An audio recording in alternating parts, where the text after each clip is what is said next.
దీవించడానికి వచ్చిన నా ముందు కూర్చున్న ప్రతి ఒక్క కళాకారులకు, అక్కలకు, అన్నలకు, పెద్దలకు, అట్లాగే వేదిక మీద ఉన్న ప్రతి ఒక్క ఉద్యమకారులకు, ప్రతి ఒక్క కళాకారులకు మీ చెల్లె, మీ బిడ్డ తరఫున పాదాభివందనాలు.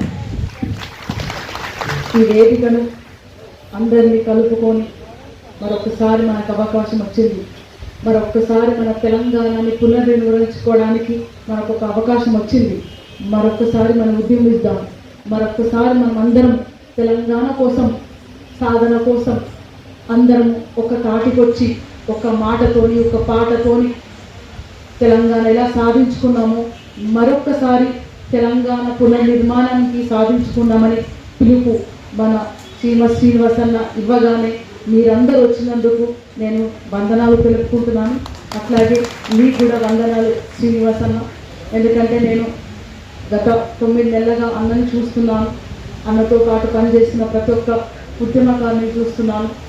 వాళ్ళు ప్రతి విషయంలో చాలా జాగ్రత్తగా, చాలా నిజాయితీగా మన కళాకారులకు, మన ఉద్యమకారులకు ఎవరైతే జీవితాన్ని అర్పించారో, ఇంకా ముందు జీవితమే లేదు వాళ్ళకి, ఇంకా ఏదో బతుకుతున్నామంటే బతుకుతున్నాం అని వాళ్ళందరినీ దగ్గరికి తీసి మరొకసారి మనకు ఒక అవకాశం వచ్చింది, మనము మన హక్కులను సాధించుకునే బాటలో పోదామని అన్న చాలా కష్టంగా, నిజాయితీగా ప్రయత్నిస్తున్నారు.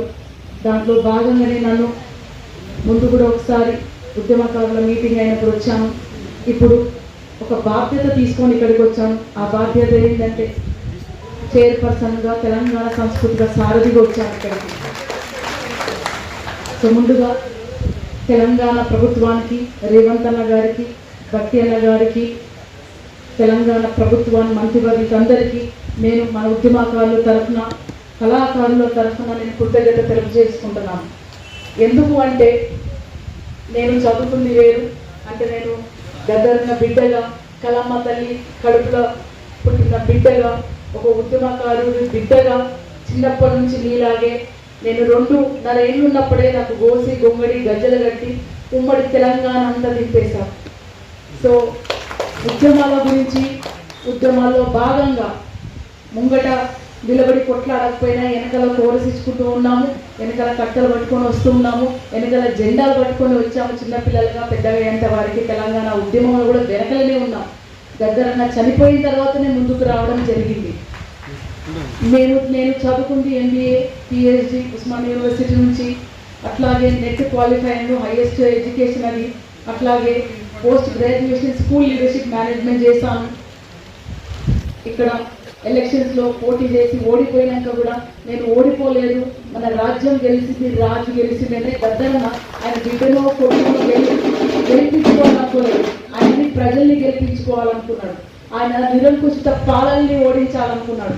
ఆయన మరొక్కసారి తెలంగాణని పునర్నిర్మించుకోవాలని కోరుకున్నాడు. ఆ భాగంలో గెలిచిందని నేను అనుకున్నాను. అదే ఓడిపోయినా సరే మన ప్రభుత్వం, తెలంగాణ ప్రభుత్వం గౌరవించి నాకు ఈ అవకాశం, ప్రజల్లో ఉండే అవకాశం ఇచ్చినందుకు నేను కృతజ్ఞత తెలుపుకుంటున్నాను. వెన్నెలమ్మకు కళాసారథిగా ఎందుకు చైర్పర్సన్గా ఇచ్చారు? నేను కూడా అనుకోవాలి ఇస్తారని. ఎందుకు ఇచ్చారంటే గద్దరన్న చనిపోగానే ముందుగా గుండె పగిలింది కళాకారులు, ఉద్యమకారులు మాత్రమే. వాళ్ళకు మరొకసారి ఆ కళాకారులకు, ఉద్యమకారులకు గుండె ధైర్యం ఇవ్వడానికి మేమున్నాము. కాంగ్రెస్ పార్టీ నుంచి మేమున్నాము, మేము గుర్తించాము. మీలో కాదు, మేము కూడా మీ కష్టాలు తెలుసు, కన్నీళ్లు తెలుసు, మాకు అమరవీరుల త్యాగాల కుటుంబాల గురించి తెలుసు, రక్తం చిందించిన భూమి గురించి తెలుసు. మేము మిమ్మల్ని గౌరవిస్తామని మొదటి గౌరవం గద్దరన్నకి ఇస్తూ, అట్లాగే గద్దరన్నకి ఇస్తే అందరికి ఇచ్చినట్టే అనే ఉద్దేశంతో ఆయన బిడ్డగా తీసుకొచ్చి నన్ను సాంస్కృతిక సారథి చైర్పర్సన్గా చేశారు. సో నాకంటే ఎక్కువ మన ప్రభుత్వానికి, రేవంత్ అన్న గారికి తెలుసు మన కష్టాలు, మన కన్నీళ్ళు, మన ఎలా బతుకుతున్నామో తెలుసు, మన కోసం ఏమి చేయాలని కూడా తెలుసు. మొన్న మన తెలంగాణ దినోత్సవం రోజు 9 మంది ఉద్యమకారులు ఎవరైతే తమ జీవితాలను త్యాగం చేసిన వాళ్ళని గుర్తించి అవార్డు ఇవ్వడం జరిగింది. అంటే వాళ్ళని పురస్కరించుకుంటామన్నారు. అంటే ఇక్కడ ఓ 300 గజాలు, ₹1 కోటి అన్నది ముఖ్యం కాదు. ఒక మనిషిని గుర్తించడం అనేది ముఖ్యం. మనం గుర్తు కోసం, మన వ్యక్తిత్వాన్ని కోసమే కదా మనం కొట్లాట. సో మనని ఒక బండి యాదగిరి అని, గూడు అంజయ్ అని, అట్లాగే మన యాదయ్య అని, అట్లాగే గద్దరన్ అని, సుద్దాల హనుమంత్ గారిని గుర్తు చేసుకుంటూ సుద్దాల అశోక్ అన్నకి, మన మన జయరాజన్న గారికి, గోరంటి వెంకన్న గారికి, పాశం యాదగిరి అన్న గారికి, అందిశ్రీ గారికి, వీళ్ళందరూ ఏంటంటే తొలి దశ మలి దశ వాళ్ళ పాటతో, వాళ్ళ ఆటతో, వాళ్ళ జీవితాలను త్యాగం చేసి దెబ్బలు తిని మనల్ని నడిపించిన రథసారులు కాబట్టి మొదటిగా వాళ్ళని గుర్తిస్తున్నాం. గత 50 ఏళ్ళగా 40 ఏళ్ళగా వాళ్ళని ఎవరు గుర్తించలేదు. తెలంగాణ వచ్చినాక కూడా వాళ్ళు ఎక్కడుండ్రో సామాన్య ప్రజలకు తెలియదు. ఇప్పుడు తెలిసింది వాళ్ళని గుర్తించినందుకు. మొదటిగా వాళ్ళని గుర్తించామంటే రానున్న తరంలో ఒక్కొక్కరిని గుర్తించి వాళ్ళకు ఏదో ఒకటి చేయాలి, వాళ్ళకు ఉపాధి కల్పన చేయాలి, వాళ్ళకి ఏమైనా దారి చూపెట్టాలి, వాళ్ళ ఇల్లు నిలబెట్టాలి. వాళ్ళ ఇల్లు అంటే మన ఇల్లే. తెలంగాణలో ప్రతి గుడిసె మనదే, తెలంగాణలో ప్రతి ఇల్లు మనలే. ప్రతి ఇంటిలో ఒక దీపం వెలిగించాలి, ప్రతి ఇంటిలో మనకు ఆశను వెలిగించాలి అనే ఒక నిజాయితీ స్ఫూర్తితో నడుస్తున్నారు మన రేవంత్ అన్న గారు, మన ప్రభుత్వం. అందులో భాగంగానే నాకు ఈ అవకాశం ఇవ్వగానే నేను కూడా నిజాయితీగా మీ ముందు తెలియజేస్తున్నాను. మీ బిడ్డగా నేను ఈ గొంగడేసుకొని తిరుగుతున్నాను. దేనికోసం? ఈ గొంగడే స్టైల్ కోసం కాదు, ఈ గొంగడేసుకొని తిరుగుతున్నాను. మొదటిగా నాకు ఎలక్షన్స్ సీట్ రాగానే ఎలక్షన్స్ మొత్తం తిరిగేటప్పుడు ఈ గొంగడేసుకొని తిరుగుతున్నాను. ఎందుకంటే నా అస్తిత్వమే ఇది, నా మూల కణాలే ఇది. నేను ఎందుకు వచ్చాను ముందుకంటే ఇది నన్ను ప్రతి నిమిషం గుర్తు చేయాలి.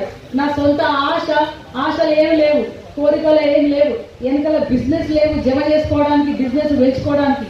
ఒకటి కోరికతో వచ్చిన గద్దరన్న వదిలిపెట్టిపోయిన ఆశయాన్ని, గద్దరన్న చాలా బాధలో నా కళాకారులు, నా ఉద్యమకారులు, నా బిడ్డలు, నా రానున్న తరాలు ఏమైపోతారు, వాళ్ళ కోసం నేను మళ్ళొకసారి గుండె ఆపరేషన్ చేసుకొని వచ్చి వాళ్ళకు నిలబడి నేను బెడ్ మీద ఉన్నా సరే, నా కాలు చేతులు పని చేయకపోయినా సరే, నా గొంతు, నా గుండె, నా బుర్ర పని చేస్తుందంట బిడ్డ.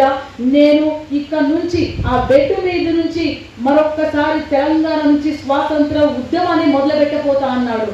ఆ ఉద్యమే భారత రాజ్యాంగాన్ని రక్షించే ఉద్యమం. ఆ ఉద్యమాన్ని మొదలుపెట్టి భారతదేశమంతా వ్యాపిస్తానని తన చివరి కోరికని ముందుకు తీసుకుపోవడానికి వచ్చాను తప్ప ఇంకొక స్వార్థం అంటూ లేదు. మరొక అంశాన్ని కూడా ఆయన చెప్పాడు. నిశ్శబ్ద విప్లవం ఏంటంటే ఓటు హక్కు.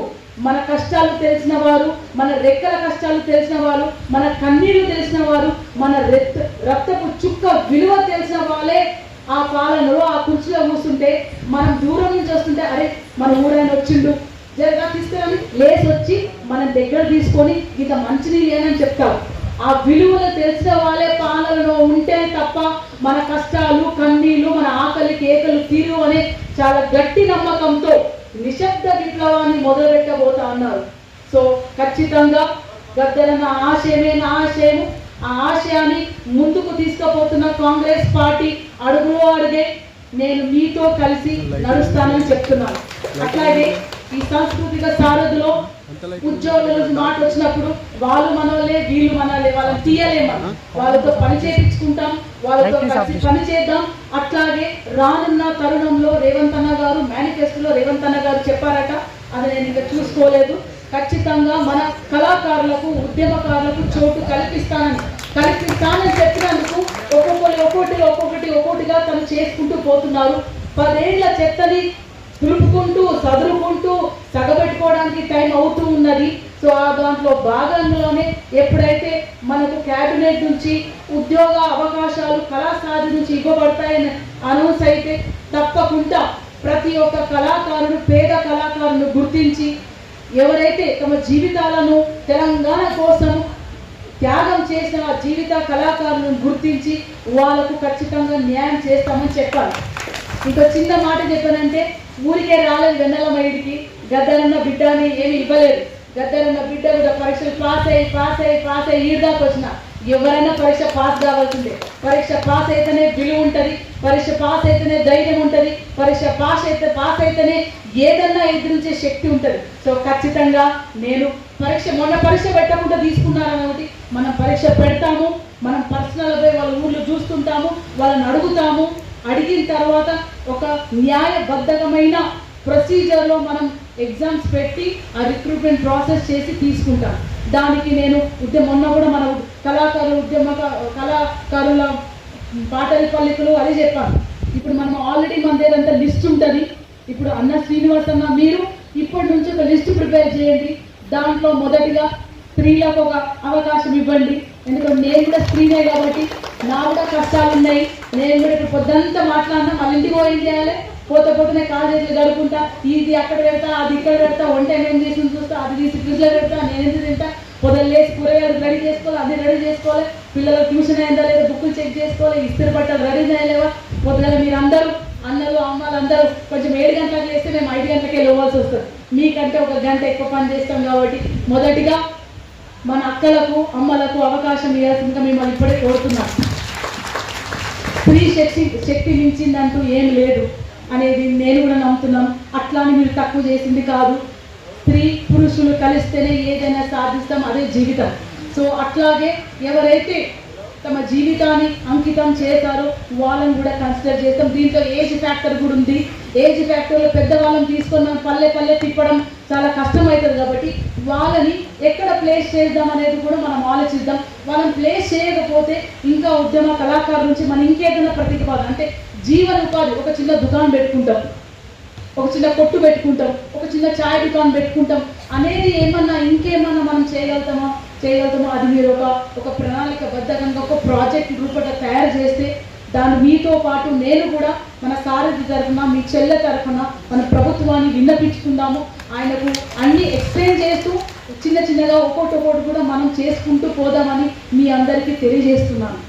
అట్లాగే మీ అందరికీ మీ చెల్లె ఆశయం కూడా తెలిసి ఉండాలి. అది గద్దరన్న పాట రూపంలోనే గద్దరన్న కులానికో మతానికో ఒక వర్గానికో ఒక ప్రాంతానికో చెందినవాడు కాదు. గద్దరన్న ఎక్కడైతే అణిచివేతుంటుందో తిరుగుబాటు గీతమయ్యాడు. నేను మీ బిడ్డగా కూడా ఆయన గొంతుని, నా సొంత గీతం ఏమీ లేదు, గద్దరన్న గొంతే మీ తరఫున నిలబడతాని ఈ వేదిక మీద నుంచి తెలియజేసుకుంటాను. అదే పాట రూపంలో చివరిగా ఒక పాట పాడి మీ అందరికి సెలవు తీసుకుంటాను. అంటే మీతో ఉండాలని కాదు, నేను ఈ అభినందన సభను తర్వాత సోషల్ మీడియాలో ఇంటర్వ్యూలు అన్ని మానేసా. ఎందుకంటే ఫస్ట్ మనం పని చేయాలి. పని చేయకుండా అన్ని సభలు తిరుగుతుంటే పని కాదు. కానీ నన్ను కళాకారులు ఉద్యమకారులు పిలవగానే కాదని అన్ని అడ్జస్ట్ చేసుకొని వస్తున్నాము. అందుకే అంటే మీ వెన్నెలమ్మ విజన్ ఏం తెలియదు, వెన్నెలమ్మ ఎందుకు వచ్చింది, ఎందుకోసం పని చేస్తుంది అని మీ అందరికీ జవాబిస్తూ ఈ పాట రూపంలో మీకు పాడుతూ ముగించాలనుకుంటున్నానన్నా.